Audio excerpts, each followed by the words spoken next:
I'm Elisa Mortensen, and this is Undo Redo.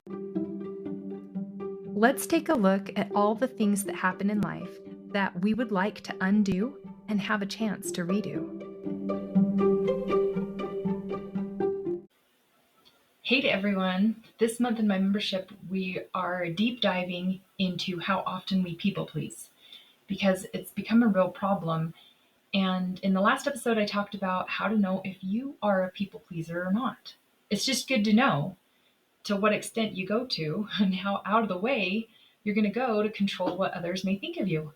So this week, we're going to talk about what it looks like to cut back on people pleasing in our lives because it has a negative impact on our own mental and emotional health. But you can't just go from caring too much about what others think and needing to appear amazing to them to not caring what anyone thinks at all about you. And at a first suggestion, most of my clients assume the worst. Like, that means I'm going to become a heartless, inconsiderate human. No, of course not. Of course you're not. I happen to believe that we are all innately good as human beings and we're doing our best. I truly do. So when you're looking to stop people pleasing and doing the things that you really don't feel like you want to do or avoid, like we try to avoid another person's negative reaction to us, just know that it's not your truth. You are conforming to pleasing them. Put simply, you want, above all else, to manipulate their feelings because you can't deal with them having those kind of reactions, the disapproving reactions, the negative reactions. So you won't be telling them the truth about how you feel.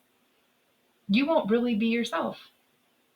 You're not going to tell them what's really going on. In fact, you may not see it, but your subconscious just plans to hide and avoid and hope you can kind of run middleman of both worlds to keep them in a much better space. So it ends up being in your best interest to end people pleasing. Think of how less exhausting it is in your life when you quit doing it. And let's just call it what it really is. It's just a form of lying. It's manipulating, it's robbing them of the life experiences. It's not doing them a favor to keep them in this secure little box that we get to protect them. The natural truth about ourselves and about others is how we interact, how we manage our own emotions when things come up. We're all meant to feel discomfort and disregard it because of someone else's behavior. We're meant to feel great pain and discomfort from people not doing as we please. Someone does something you don't like, we're meant to not like it. We're meant to feel rejected, to not have our own way all the time, and people getting upset and being treated poorly and judging and on and on. When we go through that whole cycle of someone doing that to us, we come back to find our center. We need to be practicing this all the time. When we are not our true authentic self for fear of someone else's reactions, we don't get the practice, they don't get the practice, and that's just not the truth in life. No one can be acquainted with truth in this situation. No one who is sheltered from all the bad things ever came out stronger for it on the other side. It hurts them in the long run. It makes them weak, unable, incapable, and it adds to their problems too. All of us have a list a mile long of why would we add to our own or theirs? Let's clean it all up. How do you undo this? Does it feel impossible to you? I guarantee it does, because at first our minds can't see it. It can't picture doing anything different than what we've always done. Of course, it's going to feel impossible. I remember when I became aware of myself doing this, I was so afraid of being my authentic self with my husband, my parents, my friends. I was the one pretending for most of my childhood life and grown-up life and with most of my marriage. My husband grew up in chaos. He grew up in blame and overreactions, and that was just his normal. My upbringing was pretending that we were fine. We didn't even know we were ignoring ourselves because it was all for the sake of others. Other people were so important. I really didn't see it until it broke me and I started to look for answers. And then I realized, oh, how is it possible that I feel so awful and I'm doing it to myself? It got my attention through my health and my emotional suffering and some panic attacks. I began to observe myself actually doing it and not being able to stop. And it's really good to be in that space where you can just see yourself doing it and not make it mean anything bad about you, but like, I am choosing this. I was holding back what I was actually thinking, is the first thought. I told him this and I was really thinking this. Kind of like, yeah, but if I fake it till I make it, but it ended up being in a really bad way because I was faking it in order to change someone or manipulate someone. Tiny bits at a time, though, I mustered up the strength to just say kind of what I was actually thinking. And I just put little tiny bits out there. And it wasn't popular, but it was true to me. And I had to kind of face myself. The fear of being wrong was so big for me. I didn't want to be wrong in the eyes of others. I didn't want to hurt other people because some of the things I was doing over time, I mean, basically it's a lie. It wasn't true to myself. So I was so embarrassed, you guys. I went to such great extents for so long to try to people please everyone around me. But this was my truth. And the more I opened up to myself, the more my husband got to know me, the more my kids got to know me, my parents really got to know the real me. And the more I accepted that I am both good and bad, I both have weaknesses and strengths, and that's okay because I kind of am where I am. It took a lot. It's been a lot of years, but I was holding it all in with a smile. But I got to know me through just getting curious and observant and wondering at what I could do different and how I could just be myself a little bit better. But I was so ashamed. I was just ashamed for anyone to find out that I like wasn't as awesome or something. I had all these fears around it. But mostly, I would say I was focused on the other person's thoughts, not my own. Their emotions, their opinions, and that kind of got out of control and I got out of touch with myself. They became bigger as I diminished myself. And the craziest part is that I was choosing it. They weren't choosing it. They weren't making me do anything. I thought it was out of survival. We're skipping all the hard steps of actually becoming better. And we're just pretending that we're already there. We're the ones saying, oh, it's okay, when it wasn't. I was the one contributing to the patterns of dysfunction in my life, which then sent my body, mind, and spirit into a lot of dysfunction. And then all I could see was the problems. Oh, this is a problem, I better avoid it. Oh, this is a problem, I better avoid it. And it was really hard to say yes when I meant yes, when I knew it would hurt someone, or no when I meant no, when I knew they wouldn't agree or like it. We eventually stopped noticing what we need and taking care of ourselves when we're so busy watching for their signs of anger, their signs of disapproval. Maybe they'll ignore us and that won't feel very good. But we are the ones that are so proud to pretend. I was the one that was like, oh, we don't really fight much. And that's my need to have everything be great. Because there was a lot of things that we could have disagreed on. Not that there has to be a fight, but I just was imagining, well, if we can't agree, then we can't get along. So I had all these false perceptions and false beliefs about how it was really going to go. All I needed for it to be okay, as long as it was going well, as long as it looked well on the outside. But the part that I was missing was how well it was on the inside. The quote unquote, all of the great times that we had together were me avoiding and suppressing some of my real feelings and thoughts inside in order to have the outside look good. Because some of my real feelings and thoughts were like opposite. And I was hiding it for the other person's sake. I thought I was being a peacemaker when really I've placed them above me, which is so sad, right? Why can't we have our own attention? So this kind of is a self-sacrifice and it's not necessary. And there's a much better way. Because self-sacrifice kills you slowly. It just leads you to being detached from yourself emotionally and sometimes even physically disassociating. Your mind becomes hyper-focused on running an offense to avoid any incoming issues with other people around you, and you lose hearing that true, authentic inner voice of your own. And one day I realized that I didn't know what I would choose because I was always doing what people around me wanted me to do.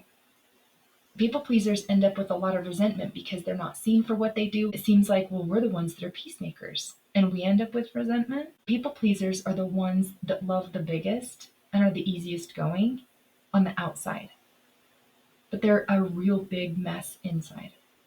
because they're letting everyone else always have their way, and they're not standing up for their true inner voice inside. We're not having our own attention, and our light goes dim. And that starts to show. We don't need them to love us and to approve of us and think highly of us like we think we do. They're unable to see us as we really are because we're not letting them. They may never be able to love us in spite of our strengths and our weaknesses if they never know what they are. They'll never learn how to love by not practicing how to love even when we disagree. All the love we ever needed is inside of us, our own acceptance and our own devotion. If it's truly coming from the inside, you don't have to be lonely, you don't have to desperately want love and attention from somebody else. Now, bonus if it does happen and they do it, but really you're getting the purest form of love already from within you when you accept you as you are and you're able to just be yourself. Our spirits inside are connected to God. We are spirit and God is spirit. So he's within us, and he gives us that feeling of love when we choose love for ourselves. I know we want it externally, and that's all a goal of ours. But when you start to do it internally, that's when the love really comes out, because we're choosing it. And when we choose love, we feel it. Think about this. Like if somebody's arguing with you and they're not choosing love, right? You can still choose love. Like, oh my gosh, this person's so mad right now, but I still choose to love. And they could be so mad and totally be against you and totally feel hate and anger, right? You feel love when you choose it. So they may not feel it. It's up to them to be for or against, to love or to hate. But it's up to you to also do that. So what happens when people around you get all of your pretending and all of your attention? Our intentions are good. You can see that their intentions are good. We're trying to do it for the sake of peace and togetherness, but it's a fool's errand because it's exterior and it's on the outside of us. We are causing the very disconnect and the very distance that we're trying so hard to avoid by not being genuine to our thoughts and our desires, being afraid to be different, being afraid to disagree.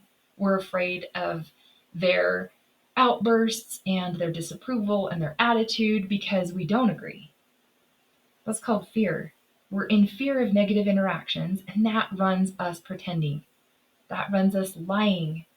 So these behaviors are us just putting on a show to intervene and prevent the real things that may happen. We've got to stay in character. But it's not our true character. So how can they really love you if you're pretending and you're acting? We can't possibly come to know what it looks like to live a full life with everything it has to offer. How far can the extent of our love and acceptance go? We're meant to have a joyous life, not the dulled down false life where we're pretending all is well. But God really likes it when we come to him with our grievances. It's called lamenting.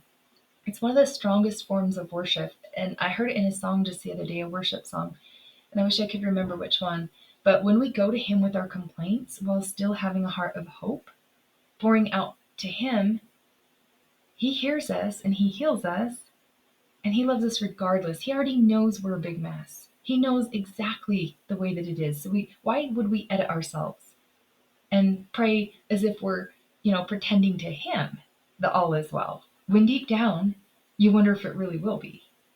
Because he meets us in our lack. And I think that's the whole point.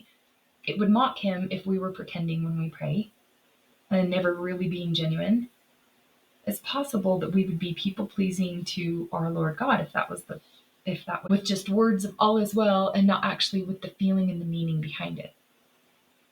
So maybe it feels wrong for you to doubt, or it feels wrong for you to be upset or angry or not liking what's going on. So just get curious about it. Like, well, how can I not like what's going on, but also honor what I'm really feeling? And having questions like that, that's how it works. We have to be authentic and genuine in our weaknesses, and that's where we find him. He reaches us and he heals us. So if we're to model that, then we become authentic to ourselves and to those around us, and everyone just has to work through their own emotions and feelings to come to a place of acceptance and choosing that person still. I'm going to wrap this up, and I want you to think on some of the questions that I'm going to ask. Who could you lovingly be more genuine with? I know you're thinking of someone else, but I hope you're going to say yourself, because that's how we get to learn about ourselves. And when we learn about ourselves, it enables us to do it with others, because we can't give what we don't have. And I'm talking about loving your inner voice and hearing yourself. So, how does love deepen with truth? Because we have so many stories in our heads about it being the opposite in the moment. Like, how does love deepen with truth? No, love deepens with happiness and acceptance and putting a smile on and just agreeing with what they say and doing whatever's necessary because they're happy at the moment, and just becoming this pretend version of ourselves. It's going to feel scary because it's unfamiliar to you to be authentic, but how can you deepen with love and truth and be more genuinely open? I just think it's blows our brains at first, and it's really hard to even wrap our heads around what it would be like if we said what we were really thinking. Because we have to, you know, shelter this person who's so weak, right? Well, why are they weak? Probably because you're sheltering them, right? It's not helping. But if our brains want more of what it already has, then you're going to want that same familiar thing because the new things are scary. So put in the effort to make the other way more familiar. What I did was just a tiny way of observing how I was interacting with myself and with other people, if that was what I really felt. I got curious and observant. I really didn't change anything right off. I just watched myself.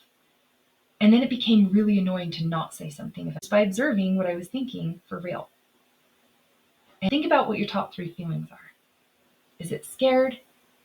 Is it upset? Is it confused, not knowing what to do? It's going to lead you to be reacquainted with yourself and really honest and open. And once you do that with you, you can do that with them. You got this. And it's from a place of love for you and for them. So go for it. If you thought of anyone while listening to this podcast, please share it with them. The heavens answer our prayers most often through each other, and be the one that heaven can count on. So go reach out to somebody. I'll talk to you in our upcoming Undo Redo course. We're having a pre-party, we're having the calls, and it starts October 7th, and I'm real excited about it. We'll go from conflict to cooperation in our relationships, and it's going to be amazing. So I hope you're in on that class, and message me if you need any details. We'll talk to you again soon. Bye.